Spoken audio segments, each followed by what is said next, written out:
Thank you for joining us today. Just a reminder that if you have any questions, please pop them in the chat as we'll be answering them online throughout the presentation. With that said, let's get started. Our ability to influence and affect change is based on visibility. To be visible is to be discovered and perceived.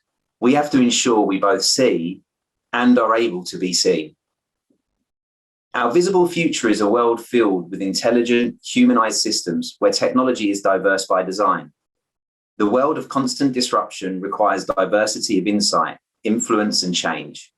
It requires a workforce that is visibly diverse by design. So when we talk about visibly diverse by design, we're talking about groups comprised of people with visibly unique attributes, identities, backgrounds, cultural experiences, and neurodiversities capable of meeting the needs of tomorrow today. Today, we'll discuss the what, the why, and the how of building visibly diverse organizations.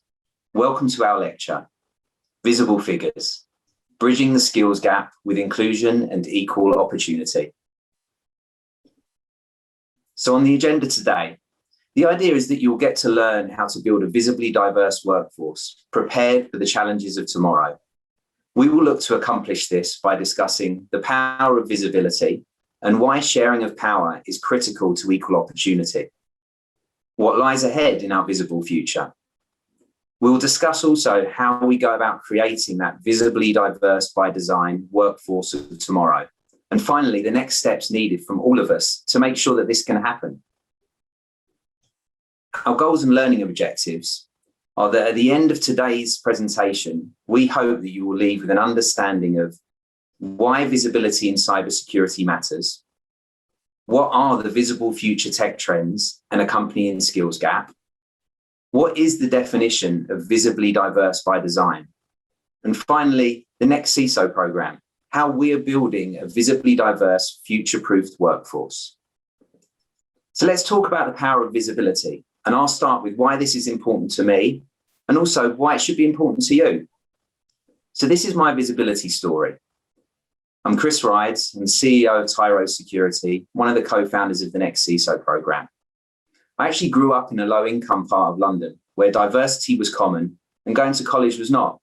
So I didn't go to college, but if I had have done, I'd been one of the first in my pretty large family to do so. So I may not have been necessarily book smart, but I was street smart, I was personable.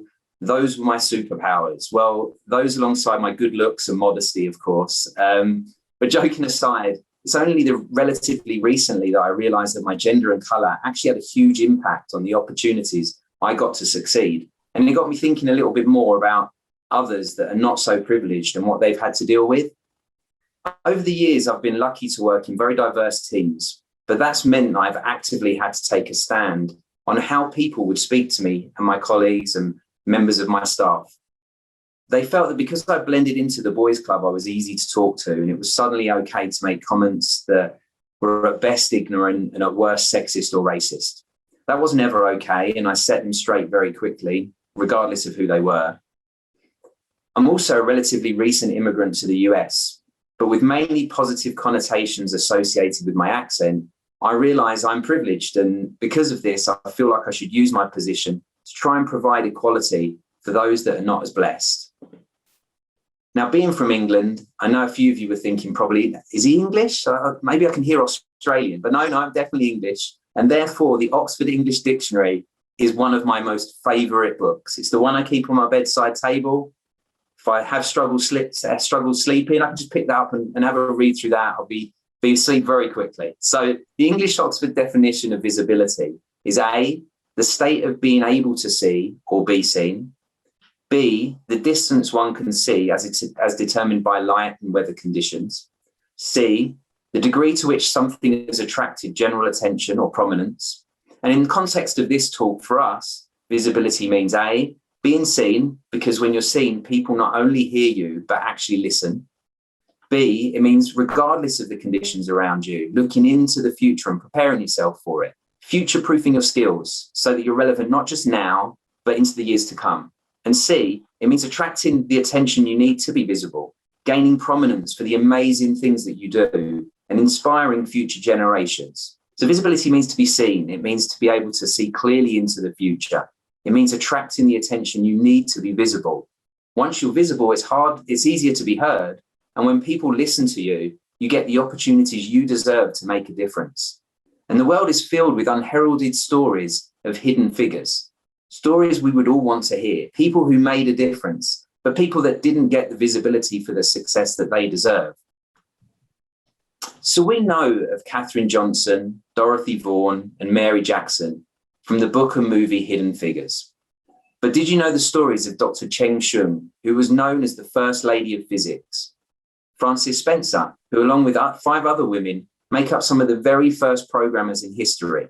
Or how about Otis Boykin, who invented the resistor? Their achievements are their legacy, but imagine if we had better visibility into their stories. For example, when you hear about people like Margaret Knight, who in a time when very few women owned any IP at all, it was a time when women would either patent their ideas under male aliases or even with just initials to hide their gender. During this time, Margaret had to battle people stealing her ideas. In one court case, the argument against her was that no woman could ever invent such a machine. I mean, when you say that out loud, it just seems insane. You know, that sort of thing would go on. But what about Celia Payne, who discovered the makeup of the stars, only to be told that the leading astronomer of the time, that she was wrong, before he published a book with her findings in them, passing them off as his own? These are examples of people that needed to be seen, whose stories needed to be heard. And we know just from our examples that women and people of colour have to fight harder to be visible in STEM. That's still the case.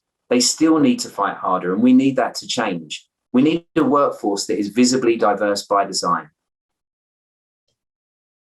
How is the cybersecurity workforce doing on that? Are we visibly diverse by design? Well, women represent just 20% of people in cybersecurity. What's more worrying is that number is a huge improvement. 3 years ago, it was just 11%. Minorities represent 26% of cybersecurity workers. And although that's actually above the national average, it doesn't carry over to managerial level positions. In fact, minorities in cybersecurity positions at director level or above is actually 7% less than the national average. Less minorities in hiring positions will not help us make the changes we need. Now, less than 5% of board members are women of colour, and boards are major influences when hiring a CISO. It's not hard to see how bias can have a negative effect on diversity. We really aren't doing a great job at this, and it's so important that we do. We need a cybersecurity workforce to be visibly diverse, and here's why. The technologies of the visible future are diverse by design. We're designing humanized systems and building in bias that's then amplified. Why is that an issue to cybersecurity? Well, bias is a weakness and it can be exploited. And a diverse workforce is needed to reduce that bias. You start thinking about things like groupthink, right? Monocultures die. We know that. Our adversary is both diverse and, as a result, creative. And in nature, evolution cannot occur without diversity. And we know our adversaries are actually evolving. For our visible, diverse workforce to continue to evolve, we need to ensure that they are both future-proofed, and we can't do that without having the visibility into future technology. And John's actually going to give you some insight into the visible future. Hey, thanks, Chris. Hey, my name is John Yo. I'm currently the Global Vice President and Head of Research at the CSA. And it puts me in a good position to talk about the future trends and what's in our visible future. And I'll also be sharing why diversity and representation is so important when building new technologies. It's important because it's empowering for everyone. Companies that have visible representation, they connect with more customers. They expand that broader customer base. Individuals that feel represented, they can become more visible and more empowered to help make decisions for the business. And that's really where my diversity story begins. So I'm a product of Malaysian immigrants, parents and siblings taught to blend into a world that wasn't immediately accepting of their differences. These kind of treatments too, they caused my parents to teach us to, hey, you know what? Be the norm. We need to be accepted, so fit in. and it abandoned a lot of our cultural roots, the native language, native clothes. Thankfully, not the food, but nevertheless, it really becomes a harsh reality to face when you even convince yourself and didn't see yourself as different until someone reminds you of that. And then there's a sting to trying to fit in, but you're never fully accepted. And these things can last for years. So you can imagine, how liberating it is when differences are finally recognized and accepted as strengths. And when you're accepted by others, you finally accept who you are, and you can be yourself. You can celebrate that. You can be your best self. So I think that's encouraging, right? Because we want to have the confidence to speak up. Share your experience at an RSA conference. Maybe share a different experience or perspective, and have a voice at your company. So best selves, they're going to make better employees, and that's what we're here for. That's what we all want, to become a better society, to build better businesses. If I could rewrite my story a little bit, maybe I'd ask, why are we taught to blend in when the world needs us to think differently? I think innovation happens when we think differently, right? And when we're empowered to be creative. That's how we advance. That's how we evolve and into a world full of technologies. And with an evolving workforce, we want to secure those innovations and technologies. I think all these things really have become what we want to call diverse by design. And so that's what we will talk about next, is diversity by design. What does that mean? Companies, teams, people, technologies, I think they can all be seen as diverse by design. If you look at what we're doing right now, today, we're entering the fourth industrial revolution. We're seeing artificial intelligence in real world applications. And I know this ranges from simple automations to major deep machine learning practices, and it's incorporated into our daily lives. I mean, you see it on the RSA exhibit floor, all the RSA vendors, and it's marked for the first time by the interconnection of what we call physical, digital, and the biological worlds. And I think we don't always realize the way these three things are connected. And it means that emerging technologies must equal an emerging workforce. I mean, right? Like why shouldn't the workforce be as diverse as the technologies that drive them? And not just an altruistic thing, but we do it because it improves the technologies that are linked by the physical and digital now to humans, because these technologies are created by, they're operated by, and they're functioning for humans. I do remember it was at an RSA conference, years ago, when Bruce Schneier, the famous, very well-known cryptographer and futurist, regular guest appearance at RSA, but he said that the rise in technology, artificial intelligence, the Internet of Things, is not here, nor should it be meant to replace people, but to aid people in what we do. I mean, right? So we're here to build technologies to aid and not to replace people. And we see this in a lot of different ways. Yeah, I know jobs evolve, but ultimately technology helps humans complete a purpose or an action, which helps us make better decisions for the business. And so adding diversity to the workforce is no different. Adding diversity to the workforce is meant to improve the workforce, to add to and to complement the skills that we already have in place and not limit what teams can do. Chris talked about monoculture thinking, right? And it's evolved with the addition of a diversity, different skill sets, different backgrounds. And so I'll close on this with the concept of diversity by design. As technology evolves, so do the people that encompass it. And we certainly know that adversaries, they take advantage of this to get ahead. So technologists, security professionals, we need to do the same thing.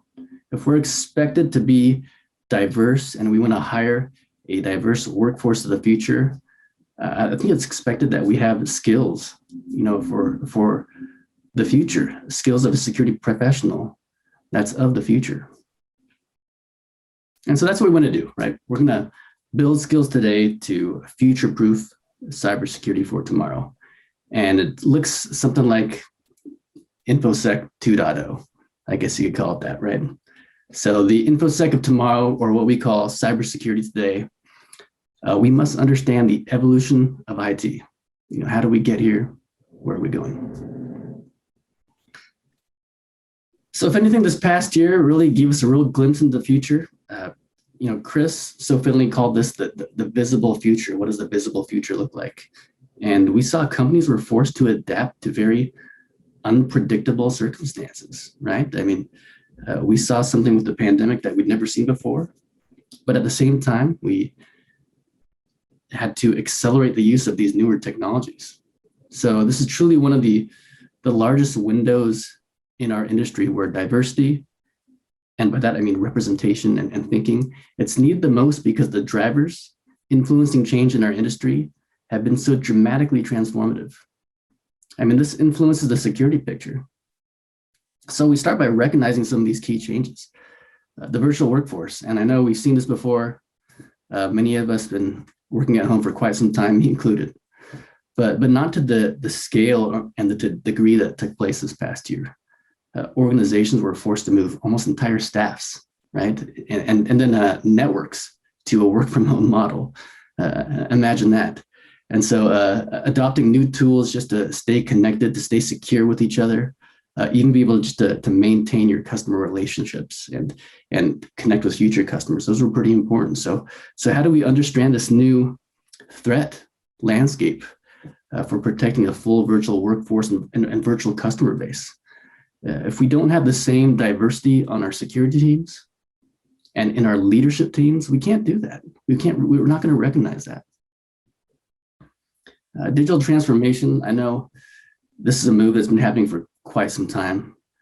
Businesses see value, right, in accessibility, moving faster, outsourcing things that are outside of our core business needs or core business focus.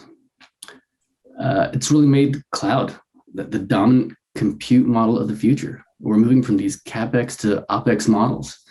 The IoT becomes this extension of our IT ecosystems. And this is how we're evolving, right? These disaster recovery, backup, collaboration speed, these are all benefits of a digital world that ultimately benefits the business. And so as the business model adopts all these diverse tools, it really needs to include a more diverse customer base. And we need a diverse security staff to secure those customers and that business. So emerging technologies here, it really encompasses everything. It's how we transform, it's how we innovate, it's how we grow. The security skills need to match that. And the cybersecurity workforce needs to keep up with that. And so, by ensuring that, our staff, our cybersecurity up to date can really see these upcoming IT trends, I think that's the important thing. It's looking at key stats and visible stats that really validate kind of what we're seeing, right? So are we seeing trends for the visible future? Are we seeing how the business is adapting and evolving? Are we making sure that we're focusing on the right areas, future-proofing our skills? Okay, so let's look, what are we looking at here? So there's supposed to be this massive shift to digitalization. So let's follow the business in that, and we can reflect on maybe money spent on information technologies. So in 2020, IT spend was down, and this is the first time in over 10 years that I've tracked this status. It's down. It's usually up, anywhere from a low at 3%, up 7% annually. Maybe this doesn't surprise anybody, right? Because we were in a pandemic forced business model. Costs had to be directly related to the business. We didn't know what to expect. So IT spend overall goes down 4%. We can probably agree that overall costs were down too, right? So only critical business costs that were needed to keep the business afloat were spent. I think what's really underlying within the stat is that overall, yes, we saw IT spend was down, but interestingly enough, public cloud spend was up 19%. Cloud security spend was up 33%. So in the time when businesses had to invest in business critical functions, right? Cloud and security were, and I think they continue to be part of that story. It's really future-proofing organizations in a time like this. And it's not just, the spend in the cloud, but look at how we're utilizing cloud. So the workload use is also evolving. We see this rise in the use of virtual machines at 59%. But then new methodologies, container architectures up 82%, serverless environments, functions as a service 71%. Even the use of workloads in the cloud is diversified and evolving. This certainly leads to other IT evolving factors. Clouds used to power these next-gen technologies. Think about procuring, managing, and orchestrating these 125 billion IoT devices. The IoT industry was at 760 billion last year, $1 billion. Add the expansion of 5G networks, and we're lighting up corporate headquarters endpoints at 10 gigs per second. We have the ability to automate, incorporate machine learning, artificial intelligence. That's part of our world today, right? Again, we see it on the showroom floor. That's how we advance. It's a $15 trillion industry coming up.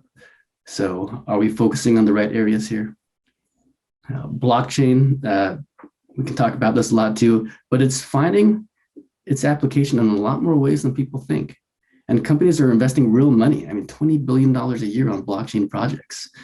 Are we paying attention to all these other technologies that seemed like science fiction before? Quantum, AR, VR technologies that we need to come up with new ways to approach security.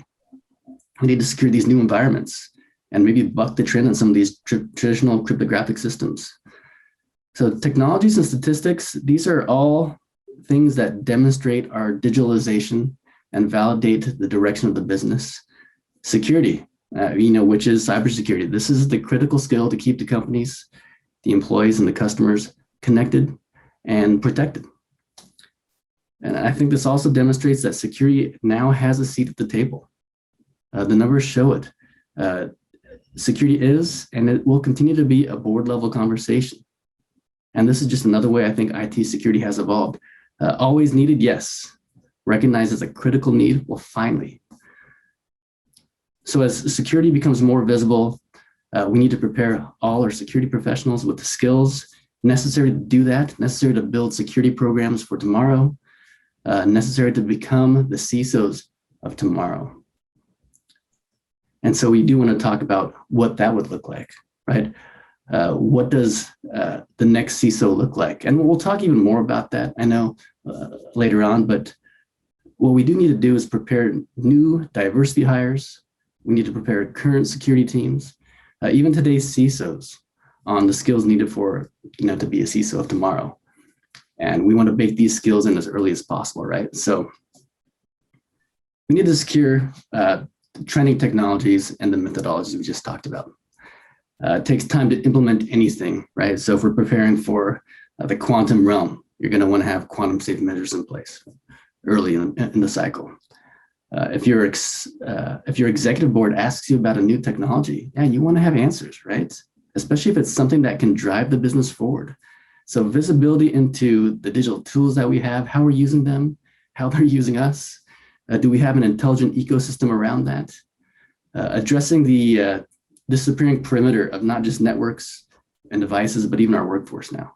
We need to take these new approaches to securing them, zero trust, new identity models. We need these to protect the end users and the endpoints. And we need to understand this ever-changing threat landscape, right? How is our digital footprint changing? How does the attack model change? Now, our traditional GRC approaches, are we applying risk methodologies to cloud with this expanding supply chain that we're seeing? In fact, we've seen this exploited already earlier this year, and it's a part of one of our RSA keynotes. Digital asset management, are you tracking the microarchitectures from the tens and thousands of containers that you're using to the hundreds of SaaS services to where my data is sitting in the cloud availability zone? And, the skills, they're not just technical. There's the human element that's really important. The soft skills needed, design thinking, communicating to the board and to the company.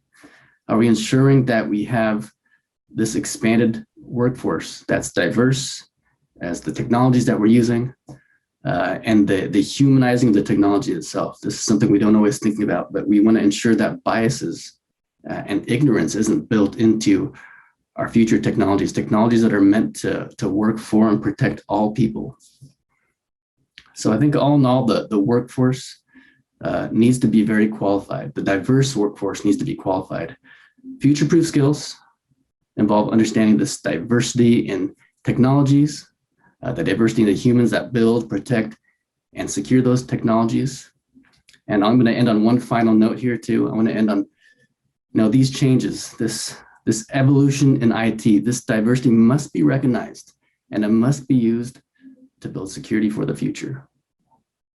As a diverse, workforce, we need to be the change in the world that can be seen. That we recognize in having a dynamic workforce and emerging technologies that drive them, and become visible. Become visible by combining industry knowledge to our strengths that make us unique, that have the courage to do so, and so we can be visible figures. One person that did have the courage to do something like this is Janai Marinkovic. I'm a big fan, and she's going to be sharing her diversity story next. So I'm going to pass it to Janai and have her take it away.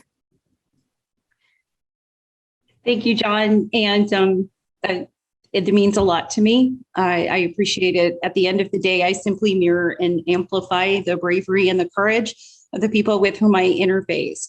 And we'll be talking about these brave people as part of our talk about how to build the visibly diverse workforce of the future. Again, my name is Janai Marinkovic, and I'm the Virtual Chief Information Security and Technology Officer for Tyro Security, and I'm one of 3 founders of the Next CISO program. My visibility story is the fight to be seen. I'm Black and I'm female. I'm not so tall, and I'm very different.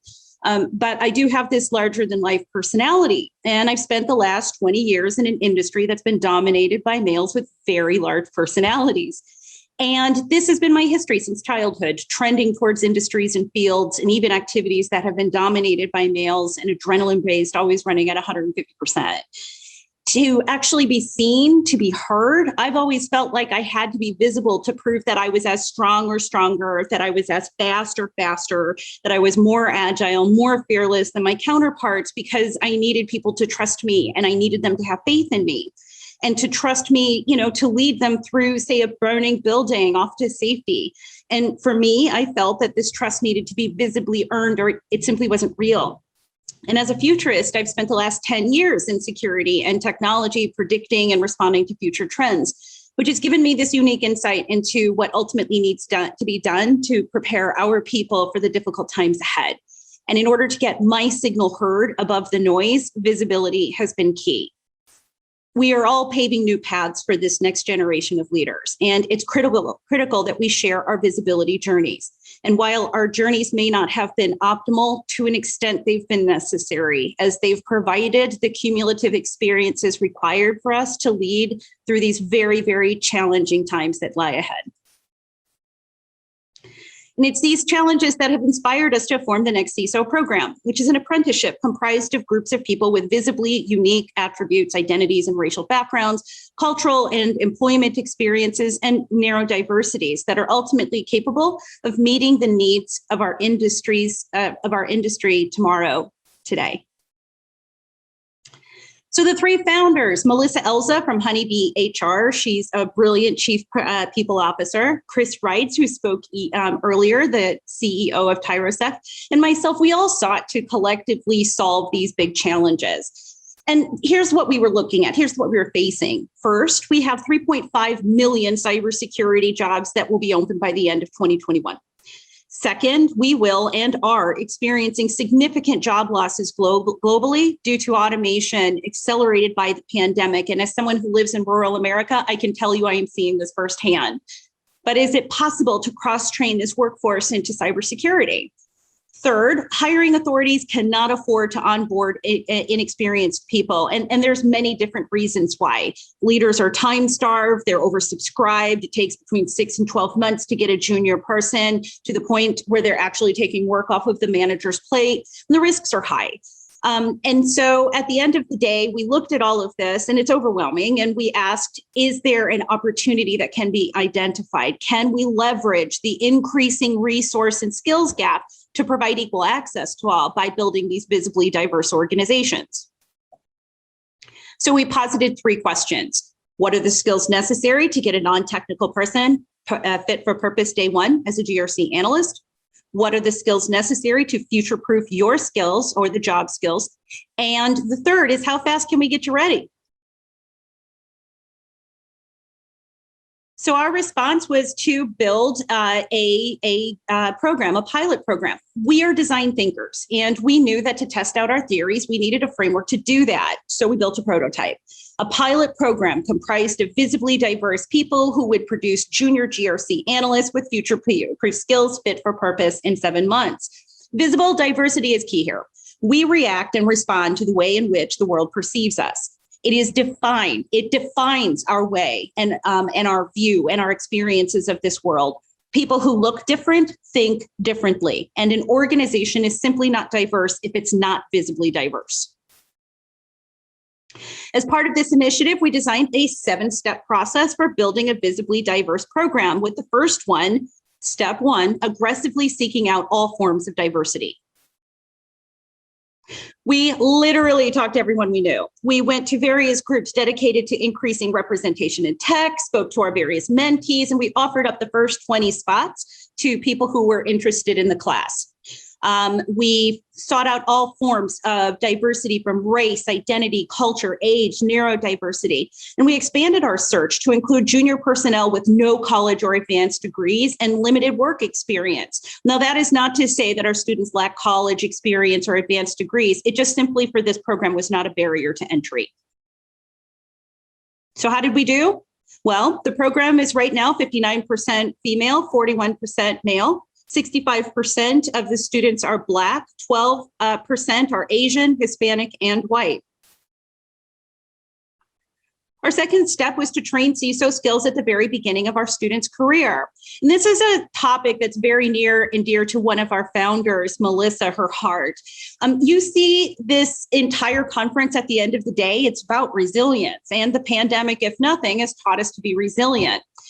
You may be called to serve as a CISO at any point in your career, depending on your company. And making sure that we introduce some of these skills at the onset of your career is critical to future-proofing this next generation. So we expose juniors to strategic futurist thinking. Thank you, Amy Webb at the Future Technology or the Future Today Institute for providing such frameworks. We made sure that they understood business and key business processes, GRC, which we'll dive into in a bit. And finally, ensuring that each student had the ability to articulate their value proposition. The third step is design and design thinking. I've had the honor to work with and for design companies for the last 7 years. And I'm on the technology advisory board for the award-winning design firm Beyond. Beyond's creative organization, under the leadership of Karen Pascoe, provided an entire month of training on the fundamentals of design to our students. We needed our people to be creative thinkers, to understand how design and technology interrelate, how to use personas, archetypes, journey, and empathy mapping to help communicate to your audience. And I know that many of the systemic problems we've experienced over the years are because our industry lacks experience in the fundamentals of design, and we intended to change that. Our next step is a continuation of the design step, and that's to help build out this next generation of human skills. As John and Chris mentioned, we are moving into a world of thinking and intelligent systems. There's a concept called the augmented workforce where you will be working alongside digital assistants. If much of your rote, repetitive tasks are automated away, what does your job look like? And what skills become critical? Skills such as empathy, our ability to see the world through another's eyes, storytelling, and cognitive flexibility, and especially emotional intelligence, all become competitive differentiators in this world. Step 5 was to provide a good foundation in GRC. It's important that you read the manual before you take over the ship. And there's no better manual for understanding how a cybersecurity capability operates than understanding risk and control structures. As such, we chose to focus on ISO 27001 because it's a programmatic risk-based framework against which companies can get certified. We honed in on data privacy with a special focus on kids' privacy. And we exposed the students to applications such as auditing frameworks around intelligent systems. So to support this focus on intelligent systems, we engaged the help of Dr. Celestin Ntengwa, who has a PhD in physics and provided, again, an entire month of classes and training around auditing and assessing artificial intelligence. The students also received training from the Cloud Security Alliance to help establish a foundational understanding of cloud. Cloud is the glue that enables all emergent technology, and it's critical that we start teaching students about current and future technologies. We also discovered something very interesting, and that there's this opportunity at the nexus of GRC, AI, and cybersecurity, and that's social justice. We need to ensure that thinking systems are explainable, interpretable, transparent, accountable, consider the context, and reflect on the impacts. So for our social justice warriors who want to make a real difference in technology, auditing of algorithms may be a place for you. And finally, and quite frankly, the most important part was to provide the students with access to real work with real commercial clients. And we needed to make sure that that work was also diverse. The students got to do things like perform end-to-end audits, ISO 27001 audits, or help build an entire ISO 27001 program from scratch. They had the chance to do application-based risk assessments, including risk assessments of AWS resources and services. The clients themselves run cloud-based platforms as their products, and they also provide engineering and development services. We got to really work with the students to help understand business and their cultures, how to communicate, and quite frankly, how to innovate. When John talks about brave people, I think about these students on client work, and I'm so proud of them each and every day. And so what's our final learn? As both Chris and John so eloquently presented, we are at the fourth stage of the Industrial Revolution. And this is an era that's marked by the interconnection of physical, digital, and biological worlds. When you stream our experiences across virtual and augmented realities, you give rise to the intelligent ecosystem. Leaders and futurists across the world predict we may see the first human on Mars within the next 5 to 10 years, which means that colonization will begin soon thereafter. We are at the dawn of interplanetary travel. We are at an inflection in human evolution. The human attributes that made us successful in the past may not serve us well in the future. Creating a diverse workforce is not just a competitive advantage, it's crucial to our survival.